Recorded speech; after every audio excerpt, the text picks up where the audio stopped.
ആ പ്രതിഷേധ സാഹചര്യം ഒരു സംഘർഷത്തിലേക്ക് നീങ്ങാനിടയുണ്ടെന്ന് തോന്നുന്നു. വിഷ്ണു, ഹാഷ്മി, പ്രതിഷേധം അവസാനിക്കുന്നില്ല, പ്രതിഷേധം തുടരുകയാണ്. ഒരുപാട് പണിപ്പെട്ടാണ് പോലീസുകാർ ഇപ്പോൾ ഈ പ്രതിഷേധക്കാരെ ഒരു വശത്തേക്ക് മാറ്റിയിട്ട് രാഹുലിനെ വൈദ്യപരിശോധനയ്ക്ക് വേണ്ടി കാഷ്വാലിറ്റിയിലേക്ക് കയറ്റിയിരിക്കുന്നത്. പോലീസും യുവമോർച്ച പ്രവർത്തകരും ഡിവൈഎഫ്ഐ പ്രവർത്തകരും തമ്മിൽ നേരിയ ഉന്തും തള്ളും ഉണ്ടായി. പോലീസുകാർ ചില ആളുകൾ നിലത്ത് വീഴുന്ന സാഹചര്യമുണ്ട്. ഒരുപക്ഷെ ഇത്രയും വലിയൊരു പ്രതിഷേധം പോലീസുകാർ പ്രതീക്ഷിച്ചിരുന്നില്ല എന്നാണ് നമ്മൾ മനസ്സിലാക്കുന്നത്. അതല്ല എങ്കിൽ കൂടുതൽ സേന ഇവിടെ എത്തിയാണ്. പക്ഷേ ഇപ്പോൾ ഈ ആശുപത്രി പരിസരത്ത് മാത്രം ഡിവൈഎഫ്ഐ യുവമോർച്ച പ്രവർത്തകരെ കണക്കുകൂട്ടിക്കഴിഞ്ഞാൽ 100-ലധികം വരുന്ന പ്രവർത്തകരുണ്ട്. അവരെ കസ്റ്റഡിയിലെടുത്ത് മാറ്റാനുള്ള ശ്രമമുണ്ട്. പക്ഷേ അതിനൊന്നും അവർ വഴങ്ങുന്നില്ല. രാഹുൽ രാജിവെച്ച് പുറത്തു പോകണം. അങ്ങേയറ്റം സ്ത്രീവിരുദ്ധമായ നിലപാടുകൾ സ്വീകരിക്കുന്ന ഒരു പ്രിഡേറ്ററാണ് രാഹുൽ എന്ന് ആവർത്തിച്ച് പറഞ്ഞുകൊണ്ടുള്ള മുദ്രാവാക്യങ്ങളാണ് യുവമോർച്ചയും ഡിവൈഎഫ്ഐയും എല്ലാം ഈ ആശുപത്രി പരിസരത്ത് നിന്ന് മുഴക്കിക്കൊണ്ടിരിക്കുന്നത്. അവരെ പിടിച്ചു മാറ്റി രാഹുലിനെ തിരികെ കൊണ്ടുപോകാനുള്ള ശ്രമം അത് അങ്ങേയറ്റം ശ്രമകരമായ ഒരു ദൗത്യമായിരിക്കും. കാരണം അത്രയും രോഷാകുലമായാണ് ഡിവൈഎഫ്ഐ പ്രവർത്തകരും യുവമോർച്ചയുടെ പ്രവർത്തകരും ഈ വിഷയത്തെ ഏറ്റെടുത്തിരിക്കുന്നത്. അല്ല വിഷ്ണു, ഇവിടെ ഈ പ്രതിഷേധം ഉണ്ടാകുമെന്നുള്ള കാര്യം പോലീസ് ആന്റിസിപ്പേറ്റ് ചെയ്തതാണ്. AR ക്യാമ്പിലടക്കം നമ്മൾ വലിയ പോലീസ് സന്നാഹം കണ്ടതുമാണ്. അപ്പോൾ ഈ ആശുപത്രിയിൽ പ്രവർത്തകർ തമ്പടിക്കുന്ന വിവരം പോലീസിന് അറിയാം. മതിയായ പോലീസ് സന്നാഹം ആദ്യഘട്ടത്തിൽ ഉണ്ടായിരുന്നു അവിടെ. വിഷ്ണു,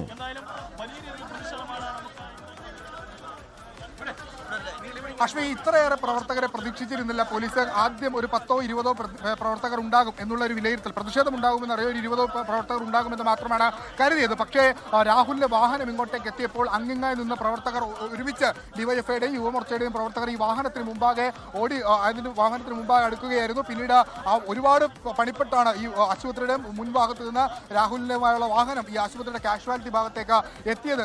ഇരു മേഖലകളിലും ഈ രണ്ടു വശത്തും യുവമോർച്ചയുടെയും ഡിവൈഎഫ്ഐയുടെയും പ്രവർത്തകർ ഒരുമിച്ച് നിന്ന് ഈ വാതിൽ തുറക്കാൻ പോലും പറ്റാത്ത രീതിയിൽ രാഹുലിനെ രാജിവെക്കണമെന്ന മുദ്രാവാക്യവുമായി എത്തുകയായിരുന്നു. പിന്നീട് രാഹുലിനെ ഈ കാഷ്വാലിറ്റിയുടെ മുമ്പിൽ കൊണ്ടുവന്ന ശേഷവും രാഹുലിന് ഡോറ് തുറന്ന് പുറത്തിറങ്ങാൻ പറ്റാത്ത സാഹചര്യം, അതായത് രാഹുൽ പുറത്തേക്ക് ഇറങ്ങേണ്ടതില്ല, രാഹുൽ രാജിവെച്ച് പുറത്തു പോകണമെന്ന് ആവർത്തിച്ചുകൊണ്ടുള്ള മുദ്രാവാക്യം. പിന്നീട് ബാരിക്കേഡ്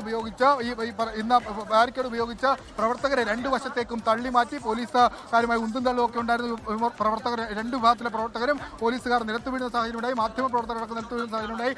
അതിൽ നിന്ന് ഒരു കണക്കിന് പണിപ്പെട്ടാണ് രണ്ടു വശത്തേക്കും ആളുകളെ മാറ്റി രാഹുലിനെ ഇപ്പോൾ ഇതിനകത്തേക്ക് കയറ്റിയിരിക്കുന്നത്. സ്വാഭാവികമായി രാഹുലുമായി ഇനി പോകുന്നത് മജിസ്ട്രേറ്റിന്റെ പക്കലാണ്.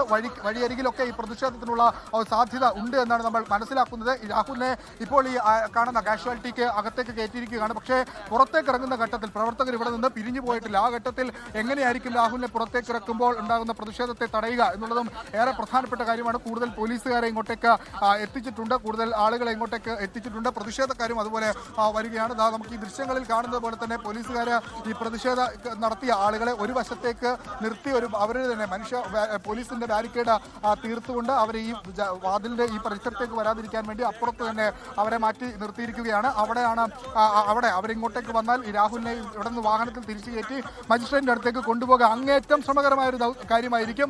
നേരത്തെ വലിയ പ്രതിഷേധങ്ങൾ ഈ മേഖലയിലൊക്കെ ഉണ്ടായിരുന്നു. നേരത്തെ ഈ ആദ്യ കേസ് രജിസ്റ്റർ ചെയ്ത ഘട്ടത്തിൽ രാഹുൽ ഹോസ്ദുർഗിലൊക്കെ എത്തും എന്ന് പറയുന്ന ഘട്ടത്തിലൊക്കെ ഈ പ്രതിഷേധം നമ്മൾ കണ്ടതാണ്. രാഹുലിന്റെ ഓഫീസിലേക്കുള്ള പ്രതിഷേധം കണ്ടതാണ്. പക്ഷേ അതിൽ നിന്നൊക്കെ വിഭിന്നമായി രാഹുലിനെ വാഹനത്തിൽ നിന്ന് പുറത്തിറങ്ങാൻ പോലും പറ്റാത്ത രീതിയിൽ ഒരു പ്രതിഷേധമാണ് പത്തനംതിട്ട ജനറൽ ആശുപത്രിയിൽ കണ്ടത്. അതിന് പ്രധാനപ്പെട്ട കാര്യം ഈ കേസിലെ ഗ്രൗണ്ടുകളാണ്. ഈ കേസിൽ കൃത്യമായ തെളിവുകളുണ്ട് എന്ന വാർത്തകൾ പുറത്തു വന്നിട്ടുണ്ട്. അതിൽ അതിജീവിത നേരിട്ട ബുദ്ധിമുട്ടുകൾ, അതുമായി ബന്ധപ്പെട്ട് അവർ നിരത്തിയിട്ടുള്ള തെളിവുകളൊക്കെ ഉണ്ട്. അത് അങ്ങേയറ്റം ഒരു രാഷ്ട്രീയക്കാരൻ എന്ന് മാത്രമല്ല ഒരു മനുഷ്യൻ എന്ന രീതിയിൽ പോലും അങ്ങേയറ്റം അംഗീകരിക്കാൻ പറ്റാത്ത വീഴ്ചയാണ് രാഹുൽ മാങ്കൂട്ടത്തിന്റെ ഭാഗത്ത് സംഭവിച്ചത്. അതുകൊണ്ടാണ് ഇതിനു മുമ്പ് സമാനമായ രാഹുലിന്റെ അറസ്റ്റ് കേരളം കണ്ടതാണ്. പക്ഷേ അതൊരു സമരത്തിന്റെ പേരിലാണ്. അത് ഒരു സമരത്തിൽ പങ്കെടുത്തതിന്റെ പേരിൽ ഇത്തരത്തിൽ പോലീസ് നടപടി രാഹുലിനെ കൊണ്ടുവന്നുണ്ട്. പക്ഷേ ഇതങ്ങനെയല്ല. ഇതൊരു ഞങ്ങൾ പോകത്തുള്ളൂ.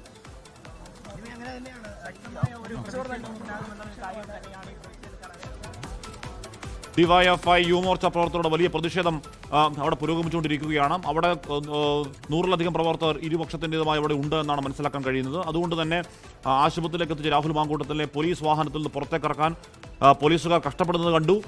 ഇപ്പോൾ അവിടെ വൈദ്യപരിശോധന പുരോഗമിച്ചുകൊണ്ടിരിക്കുന്നു. വൈദ്യപരിശോധനയ്ക്ക് ശേഷം തിരിച്ചിറങ്ങുമ്പോഴും ഇത്രയധികം പ്രവർത്തകർ അവിടെ അങ്ങനെ തമ്പടിച്ച് നിൽക്കുകയാണ്. അവിടെ എന്തായാലും നീക്കം ചെയ്യാനുള്ള നടപടികളൊന്നും പോലീസ് തുടങ്ങിയിട്ടുമില്ല. അപ്പോൾ ഏത് രീതിയിലാണ് തിരികെ വാഹനത്തിലേക്ക് കയറ്റി മജിസ്ട്രേറ്റിന്റെ അടുത്ത് കൊണ്ടുപോവുക എന്ന കാര്യമൊക്കെ വലിയ ബുദ്ധിമുട്ടാകും പോലീസ് എന്ന തർക്കമില്ല. കാര്യം അത്രത്തോളം വലിയ പ്രതിഷേധം അവിടെയുണ്ട്. ലോകത്തെവിടെയായാലും ഏത് സമയത്തും 24 വാർത്തകളും ഓഗ്മെന്റഡ് റിയാലിറ്റി പാക്കേജുകളും എക്സ്പ്ലെയിനറുകളും വിശദമായി കാണാൻ ഞങ്ങളുടെ യൂട്യൂബ് ചാനൽ നിങ്ങൾക്ക് സബ്സ്ക്രൈബ് ചെയ്യാം.